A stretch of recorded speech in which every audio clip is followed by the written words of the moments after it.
ఈరోజు మనం ఎవరి దగ్గరైనా అప్పు తీసుకుంటే ఎలా తిరిగివ్వడం వల్ల లాభాలు ఏమిటో ఈ వీడియోలో తెలుసుకుందాం. ఎవరి దగ్గరైనా అప్పు కానీ అండ్ బదిలీగా కానీ డబ్బులు తీసుకుంటే ఆ డబ్బుల్ని ఎగ్గొట్టే ప్రయత్నం అస్సలు చేయకూడదు. వీలైనంత తొందరగా తిరిగి ఇచ్చేయాలి.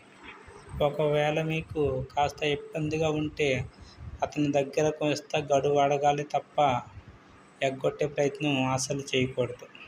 మనకు అప్పు ఇచ్చిన వాడితో అసలు గొడవకు వెళ్ళకూడదు. అప్పు ఇచ్చినవాడు మనకు నిజంగా దేవునితో సమానం.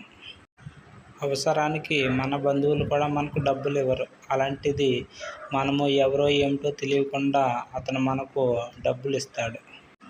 ఆ డబ్బులతో మన అవసరాలు తీర్చుకుంటాం కాబట్టి అతనికి వడ్డీతో సహా మనం కట్టడం మన బాధ్యత. ఇప్పుడు మనకు 50,000 అవసరం వచ్చాయి. 1 సంవత్సరం తర్వాత 5 లక్షల అవసరం వస్తుంది. డబ్బు మానవునికి ఎప్పుడూ అవసరం వస్తూనే ఉంటుంది. కాబట్టి నువ్వు నవ్వుతూ ఆనందంగా అతని అప్పు నువ్వు చెల్లిస్తే మళ్ళీ నీకు అవసరం వచ్చినప్పుడు అతనే నీకు డబ్బు తిరిగిస్తాడు. ఈ వీడియో చేయటానికి ముఖ్య కారణం ఏమిటంటే చాలామంది డబ్బులు తీసుకునేటప్పుడు హాయిగా తీసుకుంటున్నారు, తిరిగి ఇచ్చేటప్పుడు చాలా బాధతో ఇస్తున్నారు. అలా బాధతో తిరిగి ఇవ్వడం వలన వారికి ఎక్కడ మరలా అప్పు దొరకదు.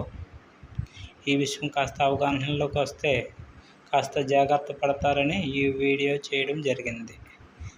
మన ఛానల్ని తప్పకుండా సబ్స్క్రైబ్ చేసుకోండి, లైక్ చేయండి, కామెంట్ చేయండి. Thank you.